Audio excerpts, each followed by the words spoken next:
Hello and welcome back to my Soul, a podcast created differently, a space where thought meets transformation. I'm glad to have you here today. My name is Olaitu Iboda. I am your host. I'm a trained psychotherapist and a trained psychiatry provider. I treat with all the tools in my toolbox. Thank you for trusting your mind today.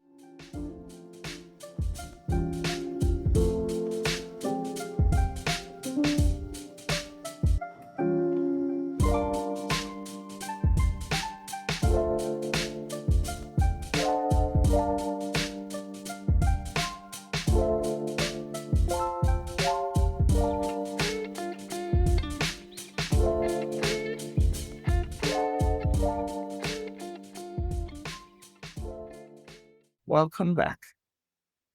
Today we'll be talking about mind mirroring through behavior, how our thoughts is mirrored through our behavior. In the last few episodes, we spoke about thought. We spoke about how our thoughts are created and how to track error thinking. We also spoke about rewiring our thoughts. We spoke about tools and things we can do to rewire our thought, including scaling it down, the evidence test, alternative views. The last episode, we spoke about emotions. We spoke about what our emotional defaults are, how those emotional defaults are an interpretation of our state of existence, and how to change those emotional defaults that are not progressive for us.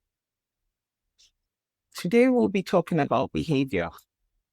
When I started the podcast, I started with the introduction that awareness requires us to understand what our thoughts are doing, what our emotions are doing, and especially what our behaviors are doing.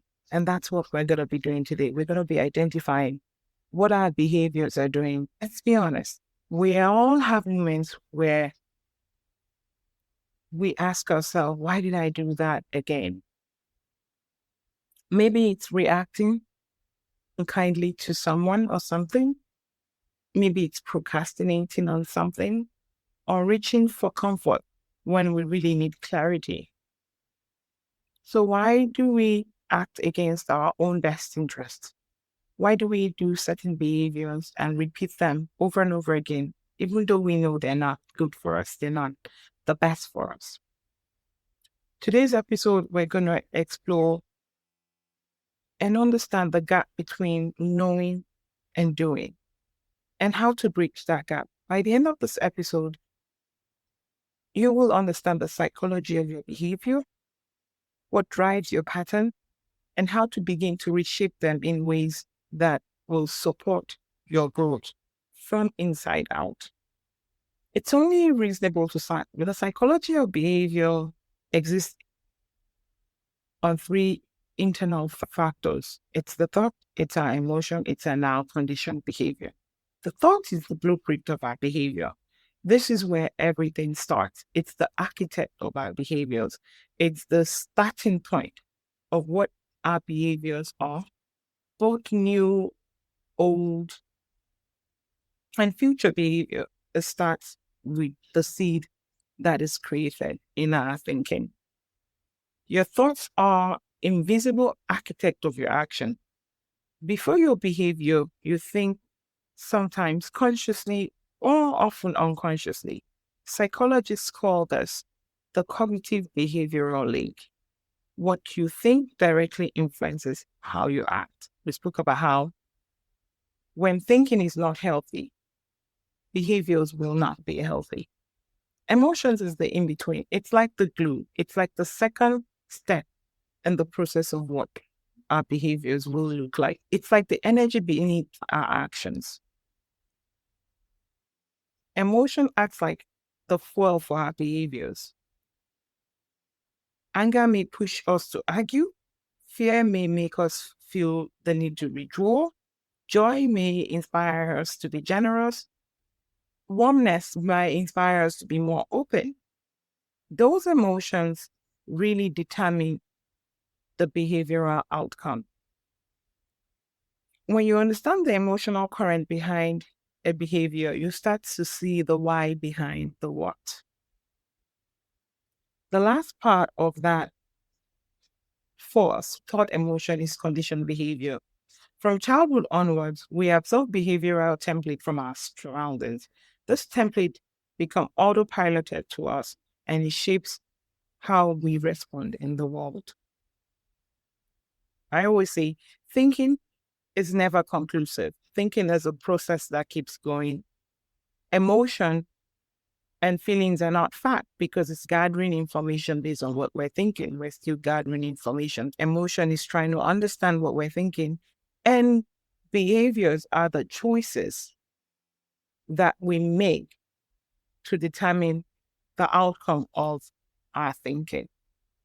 When someone tells me, I think in a conversation, I tell them, you think or you know, because thinking implies that you are not sure, you're still gathering information. Knowing implies that you now have gathered information and you've made concrete, informed decision. So I always encourage move in action when the process of thinking has completed. Don't move in action when you're still thinking of something. Move in action when you know and you've gathered proper information and checked in on your emotions.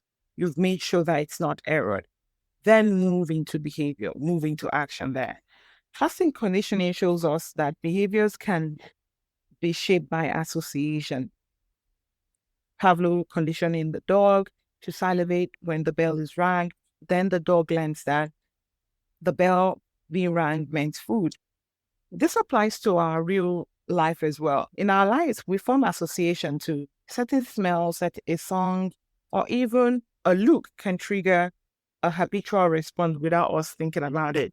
I once had an experience where I was invited to my child's school, and upon getting there, I did not realize that being asked to come into the principal office was still an experience that triggered a thought that created my nonverbal response. So my face was already showing up as, oh boy, what's going on? Why am I in the principal's office? And unconsciously, my behavior followed that thinking of dread, my feeling of dread. And so my behavior was already moving in a defensive stand. I was already on guard and in defense, like, what is this meeting about? And that's because as a young child, going into the principal's office was no, it wasn't a good thing. It was never because you were going to get an award. It was because you've done something wrong. And so even when there was no need for me to go back to that thought process, my mind automatically gave it to me because that's what it was familiar with. There are some smells and songs and some looks that triggers habitual response without us even realizing it. And that's what classic conditioning is. Operant conditioning teaches us that our behavior is shaped by consequences, reward or punishment. You may notice patterns in your life where certain actions feel safe because they bring approval, or you avoid actions because they bring discomfort. Over time, this pattern cycles into habits, sometimes helpful and sometimes limiting. The beautiful truth is we are not forever prisoned by this pattern. Awareness is the first step towards transformation.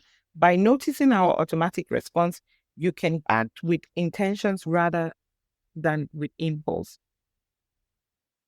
So before I go into awareness and reprogram, just think about a time where a childhood experience has affected your thoughts, your emotion, and your behavior in present day.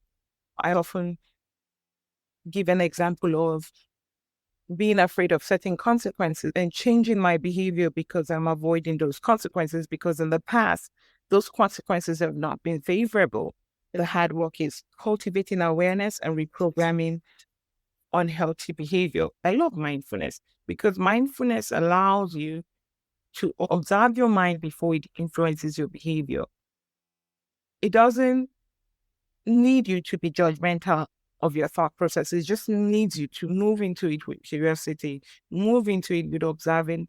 I always say, be the observer so that you can actually identify the error in thinking. Try this. Think of one behavior you repeated recently. Maybe something small like scrolling through your phone, which is mostly automatic. People call it doom scrolling, or something even bigger, not acting properly in a situation where you would have wanted to present yourself differently. Ask yourself gently, what thought, what feeling, or what fear led me here? It's also important to ask yourself the question that the thoughts are throwing at you. Am I anxious of being judged? Because that could help you from isolating from social spaces.